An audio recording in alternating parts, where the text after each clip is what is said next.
See through yourself. So, the biggest obstacle, or you could frame this as one of the biggest obstacles on the spiritual path, or really just in general, is the self. We get the self, we get in our own way. And basically, the self is like a bottleneck because we have beliefs about ourselves and we have beliefs of what we are capable of and what kind of person we are and things like that.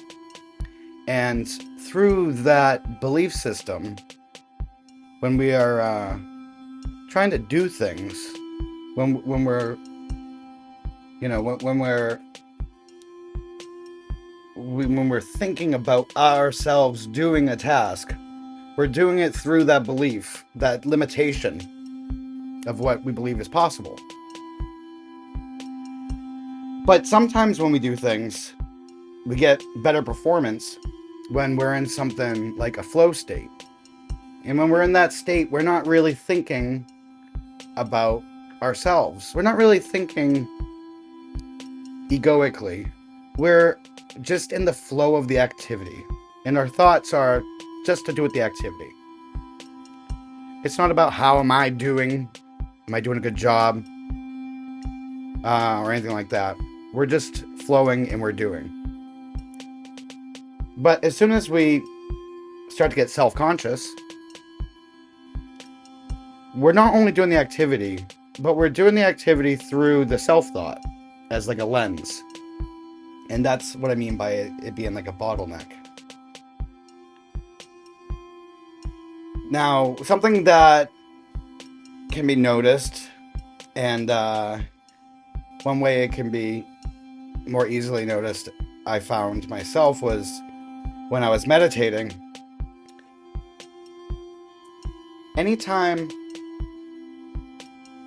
some sort of external stimuli, maybe a sound of a car driving by outside, or a creak in the floor of my wife walking in the other room, or it could be some sort of physical stimuli like an itch on your foot. That's still, in a sense, an external stimuli because it's something that we're perceiving. So it's in a sense it's like external from our mind in a sense.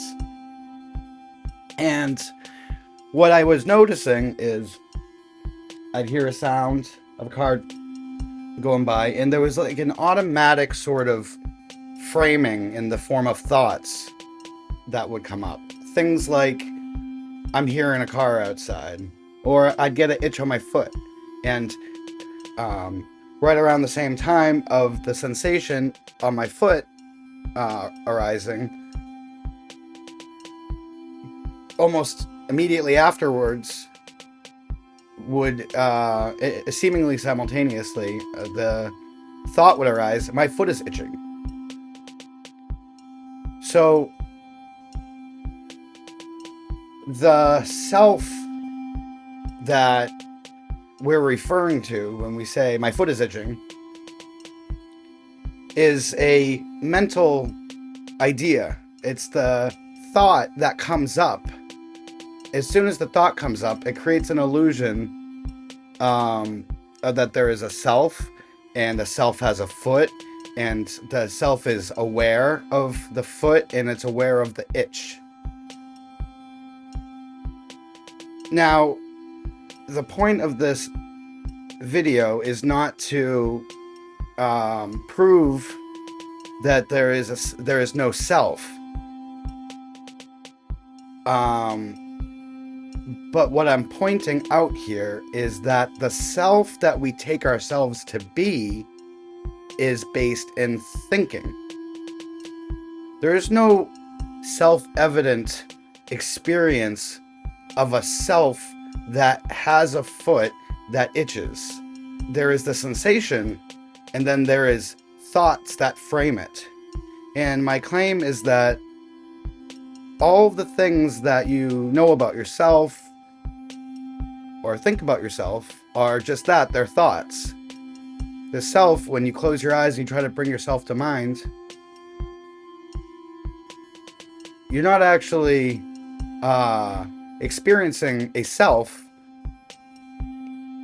There's just thoughts referring to a thought self. And this is the self that we take ourselves to be, because there's no other self to take yourself to be. All there is just pure being and sensations that appear within being. Even if we look at ourselves in the mirror, that's not actually us. It's a reflection. It's really just light. And then when we look at that, we have the thought and the identification through thought of that's the self, that's me. So when I say to see through the self, what I mean is to see through this illusion that thoughts create. The thoughts, we buy into them so easily, and it's the thoughts we think so often, at least we think we do, that it becomes just an illusion that seems like a solid reality,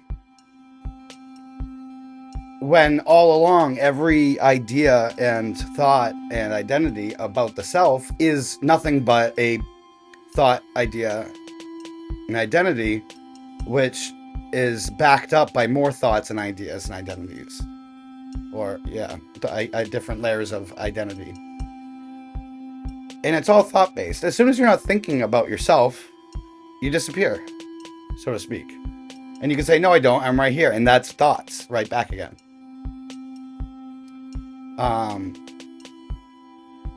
Meditation can be a good exercise to notice these things. If we can just try to be aware of our of whatever comes up, if we can try to be aware of that objectively, then we can just be aware of the sensation and then the thoughts arising and coming down.